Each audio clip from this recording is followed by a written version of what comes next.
Hey everyone, as this episode drops, I will be headed to the League of American Orchestras conference in LA, where I am leading a panel on the top 5 tech trends orchestras need to know. And can we just talk about Los Angeles for a minute? I love my home in San Francisco, but LA has LeBron. LA has Matt Stafford. LA is 74 degrees in December. We don't get that in San Francisco. Plus, LA, of course, has the LA Philharmonic. I am going to be going to the concert on Thursday with music by William Grant Still. And I'm not going to lie, I am super excited to also be going to opening night of the Hollywood Bowl to the orchestra playing with Gwen Stefani, my hero. I'm going with a few friends, and I'm not kidding. There is talk of wearing blonde wigs and matching t-shirts. And I'm not even sure if the group text on this is a joke or if it's real. Like, that is the level of fandom we were talking about here. So all of this is to say, if you will be in Los Angeles for any of these events, please come say hi. I cannot wait to see so many friends and connections and see you all IRL. Oh, as an aside, I said that to somebody the other day in a message. I said, can't wait to see you IRL. And then they told me that they had to Google that. So IRL means in real life. No need to Google it. But speaking of conferences, in today's episode, I'm answering a question that has to do with this topic. It's about growing our teams and helping others develop their careers. And then at the end, I answer a question about the balance of digital versus in-person content. And I explain what I think a lot of organizations have wrong in their thinking about this and what strategy serves us better instead. So let's hit it. Thanks to our sponsors, Descript and LoomCube, for making this podcast possible. You'll hear more about them later in the show. I'm Aubrey Bergauer, and welcome to my podcast. If we haven't met, I'm known in the arts world for being customer-centric, data-obsessed, and for growing revenue. The arts are my vehicle to make the change I want to see in this world, like creating places of belonging, pursuing gender and racial equality, developing high-performing teams and leaders, and leveraging technology to elevate our work. In this show, I'm answering your questions on how to build the vibrant future we know is possible, both for our institutions and for ourselves as Offstage administrators and leaders. To submit a question, send a voice recording to hello@aubreybergauer.com. Hi, I'm Archie from San Francisco, and I'm applying for a director of marketing position with the Boston Symphony Orchestra. I'm wondering, as a leader, how do you most effectively help your team grow and develop their careers, keeping your team motivated in an environment that is so fast-paced? Oh, Archie, I've got a lot to say on this. I have read a lot about effective management, trying to be a more effective manager myself, more effective leader, moving teams forward. And I'll start with the overarching concept I subscribe to, which then from that we can get into how does that translate to helping the team grow and develop their careers. So I believe in what I call the Spider-Man principle of management. With great power comes great responsibility, right? Spider-Man. Okay. People want autonomy. We know this. Research bears this out. This is across all industries, all employees. We want autonomy, generally speaking. But autonomy also means accountability must come with it. So with great power comes great responsibility. With that as a framework, then I believe it really opens up some things into everything else I'm saying. If people want autonomy, it means not micromanaging.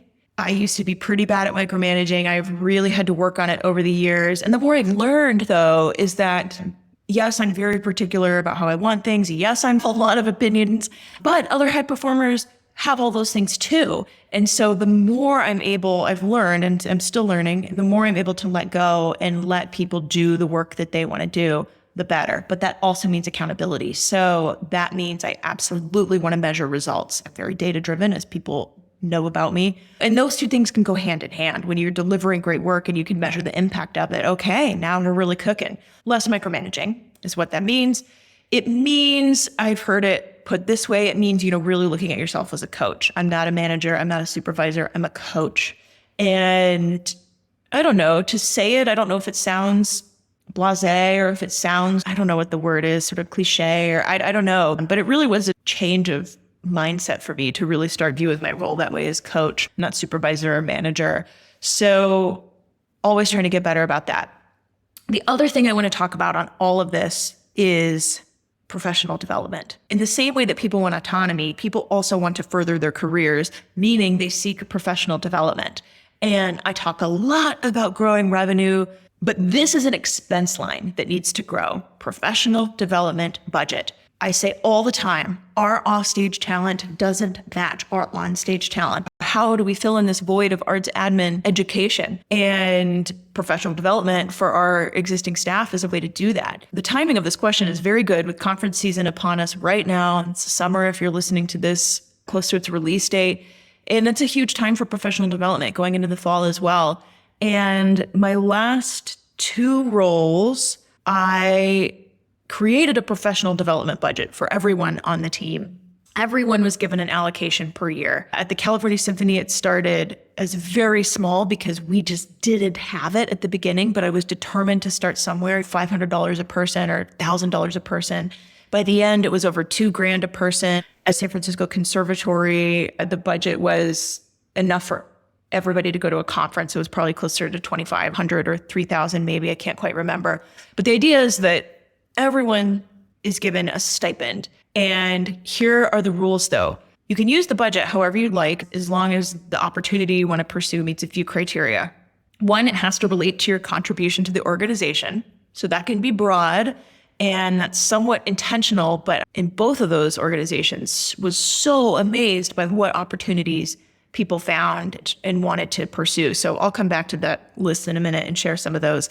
But for now, the other criteria was that you had to report back after the conference or after the professional development, whatever. It could have been a webinar, it could have been something different. You have to report back in a future team meeting after the conclusion of that professional development. At the conservatory, it was at the department meeting. At the California Symphony, smaller organization, so it was at the full staff meeting. Whatever that looks like, you got to report back in a future team meeting. Why report back? 1, because I want the attendee to internalize what they've learned. Conferences, as we know, anybody who's attended one, can tend to be a blitz of information. That's by design.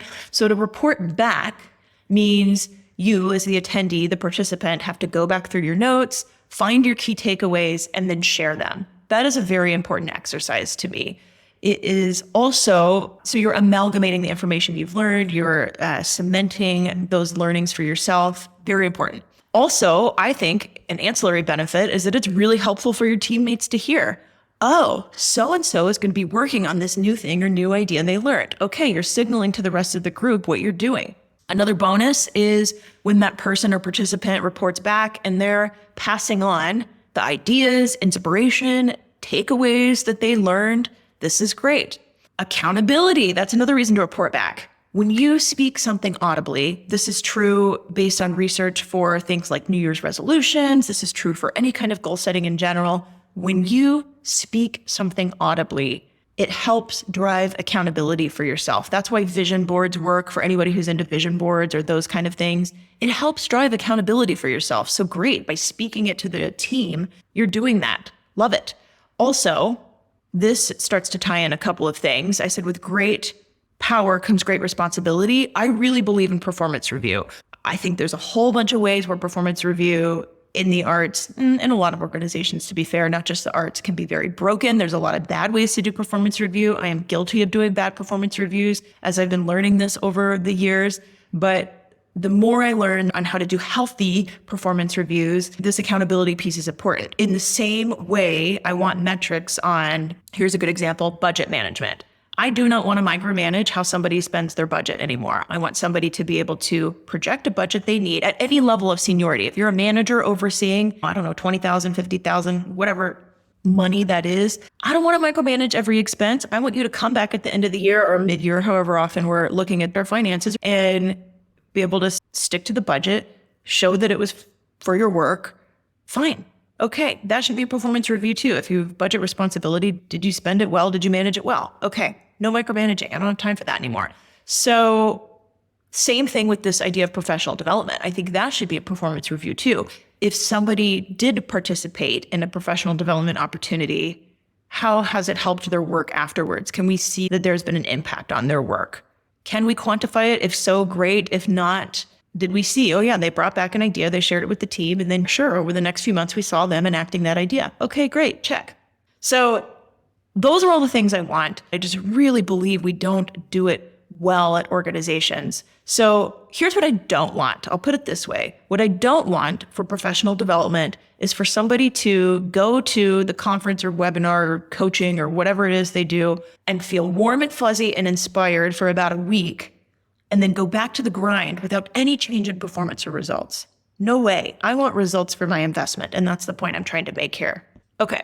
A couple other things I want to say on this. One, if you were listening to this and maybe you're not in a decision-making role at an organization and you're thinking, yeah, they should do this. Okay, don't just listen and wag your finger at your organization wanting them to spend all this money on you is what I want to say. Of course we want this, but it goes both ways. So try this. If you are participating in any professional development opportunity this summer or fall or, next time, even just next time you watch a webinar, yes, even if it's a free webinar, take the initiative to come back and do this report yourself. Next team meeting. Hey, I watched a webinar last week on XYZ and I learned ABC, and therefore I'm going to try takeaways 1 and 2. Why? All the reasons I said before, but also it signals to your team and your organization that you take this training very seriously and you are absolutely worth the investment going forward. So that's why you can do it even with a webinar if this is now your long-term strategy to get your organization to spend on you for professional development. So who knows?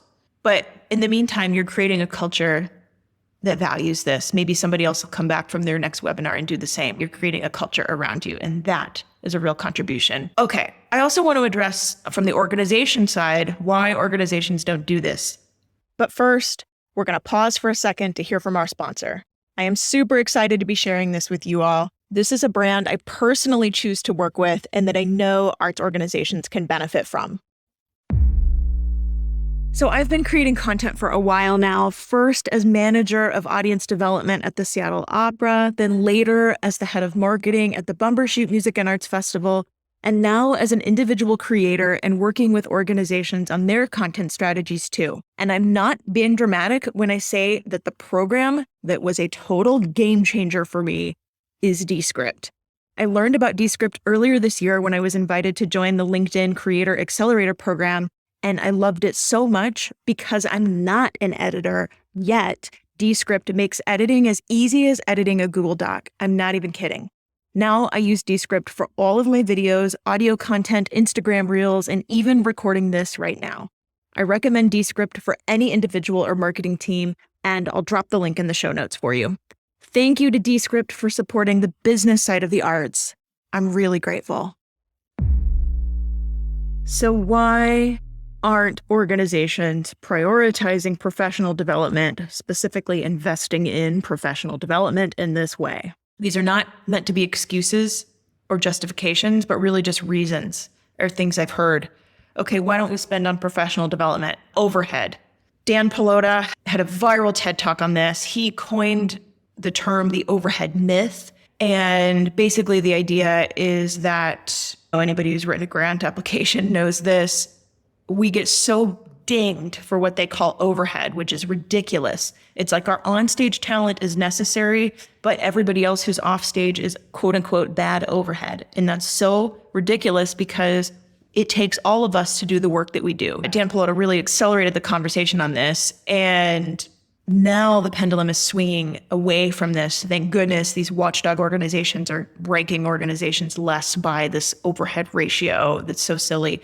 So that's the good news, but overhead is one reason why organizations sometimes tend not to invest here. Again, not an excuse, just a reason. Another reason is fear the person will leave. Now, this one is also totally ridiculous because I've literally heard this from other CEOs. Yeah, but if I pay for that, then somebody else is going to go poach them. And here's why that doesn't make sense. No one has ever said, my organization invested in me so much, I got fed up and went somewhere else.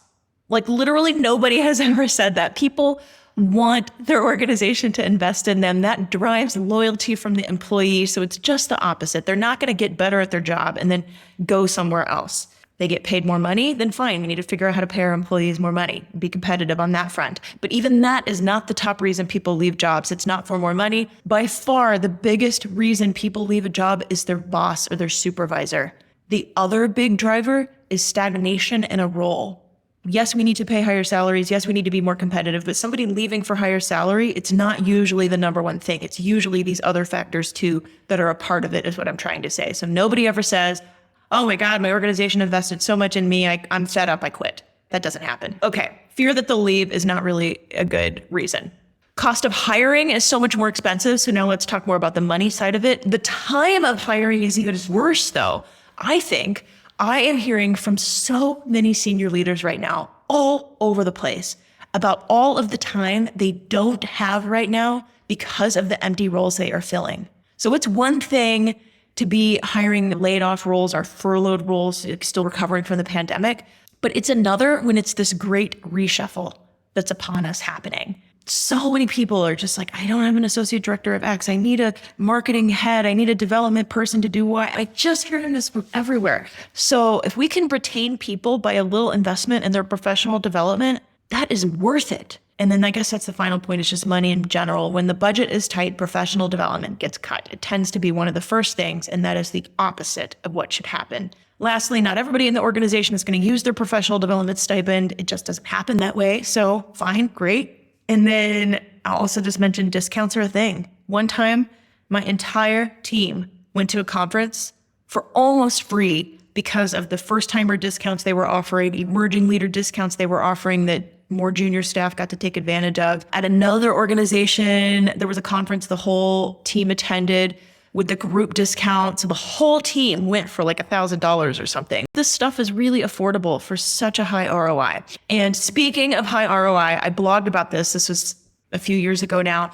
I actually graphed this. I graphed at the California Symphony the investment that we were putting in. Like I said, we started from very little, this professional development investment.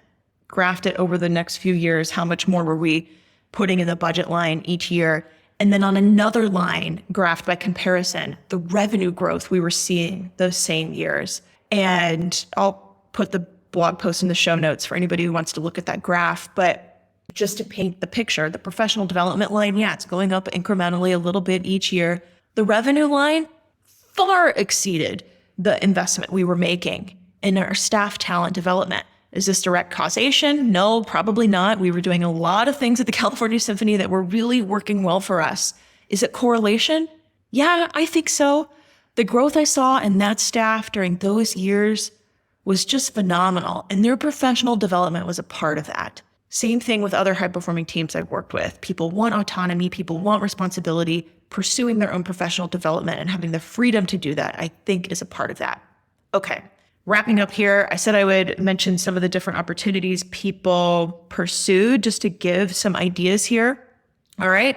The most familiar options are industry conferences. We got the League Conference, Opera America, Association of California Symphony Orchestras, the museum conferences, Dance USA, Chamber Music, Tessitura, Capacity Interactive, right? Industry conferences, we've got lots of them. Those are great options.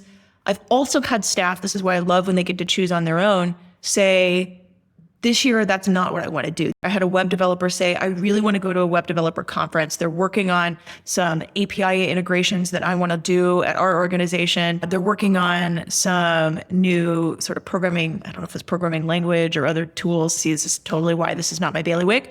But they wanted to go to the conference because it was their bailiwick. And so I was like, yes, do that. Get good at that. Yes, please bring that back. Can't wait to hear what you learn. Somebody else wanted to go to an entirely separate marketing conference on content marketing. Anybody who's heard me talk about content marketing knows yes, all the way. I was like, learn everything you can and come back, please. And then another example, I thought this was brilliant. This was a staff member this is a Latina woman. This matches representation in our hiring and why it matters. And we had been doing a lot of work with Latinx communities. We had been doing a lot of translation of our marketing ads to Spanish to reach more Spanish speakers, or at least people who were bilingual. And she said, Aubrey, can I use my professional development budget to take Spanish classes? She says, I spoke a little bit growing up, but I need a refresher. Can I use the budget for that? And then I can help with all of these things we're doing, communicating with these families, translating ads, other things we need. I was like, yes, what a brilliant use of your professional development budget. And then talk about how that plays back into the performance review. What's the impact of that work? Wow, check a million ways that then was impactful to the organization. So I could go on and on about this. I believe so much in this idea of empowering the people we work with. I guess that would be another word to sum it all up. How do I effectively help and grow teams and develop their careers? Empowerment, responsibility, autonomy, but that also comes with accountability. That's the framework for all of this. Archie, thanks for the question. Hey, Offstagers. If you've been listening to this podcast the last few weeks, you've heard me talk about the summer up-level, coaching and mentoring to help you make your next career move or up-level where you're at currently. I get asked all the time if I offer this kind of thing, and I often don't. But with the great resignation and great reshuffle upon us, I thought that the time was right, and I wanted to be able to help. We'll be covering topics like how to get buy-in for your ideas, how to position yourself as a candidate and stand out from the pack, how to manage up to a boss or a board, and we'll also visit a lot of the revenue-generating strategies I'm known for. You'll also get a one-on-one session with me so that we can really dive into your specific situation, your goals, and strategize how you can get there. If you have an idea or goal in mind for yourself and want clarity or support in making it happen, then the Summer Up-Level is for you. And the deadline to register is just around the corner on Friday, June 10th. It's been about a year since I've offered an online course, and I'm honestly not sure when I'll be doing this again. This is to say, if you've been thinking about it, don't wait. Any time in my life I've decided to go for it instead of waiting, it's always been the right decision. And I always think, why was I so hesitant to begin with? So if you've been thinking about this, just do it. You'll thank yourself. I know you will. AubreyBergauer.com/summer-up-level. Seriously can't wait to see you there. Aubrey, I have a business background, but I also have a performing arts background, and I'm quite fascinated by the crossover between the two. I have one question. What's the balance between live versus digital experiential engagement and the ability to make people feel welcome? You've really kind of stimulated my thinking on how all these things work together or maybe sometimes conflict a little bit in how you deliver that sense of belonging and that retention for the modern audience. I hope everyone could hear that. I know the audio is a little challenging. This is asking a question I get a lot these days, and that's the balance or strategy around digital engagement versus our in-person offerings. I answered this question in a webinar recently, and I thought I would include it here for you because I think it applies to a lot of us. So here's how I think of it. I'll start with what happens that I think is not the best strategy and then flip it to what I think organizations can do instead, and some are doing instead. So typically what we have seen, especially with the pandemic, is streaming, whether that's streaming recordings like on Spotify or another channel, or streaming performance that you can watch online. You know, we had to do that for about a year and a half, right? Organizations had no other means of delivering. Okay, fine. So the good part of that is that really accelerated our streaming capabilities, our adoption of streaming as part of our content strategy. What is not good about that is so many organizations were trying to figure out how do we monetize that. We know artists don't make a ton of money from Spotify unless you are of the scale of Bruno Mars or somebody like that. You don't make a lot of money from streaming. So then you take an orchestra if you're streaming on Spotify and it's, you know, whatever the fractions of a penny are per stream divided by 80 or 90 people on the recording, you know, you just don't make a lot of money that way. So it's not about making money. And then similarly with the streaming video, so many organizations tried to monetize that, charge for it in the same way which we would charge a ticket for an in-person performance. And some organizations, even New York Philharmonic, San Francisco Symphony, rolled out streaming channels and they wanted a paid subscription for that.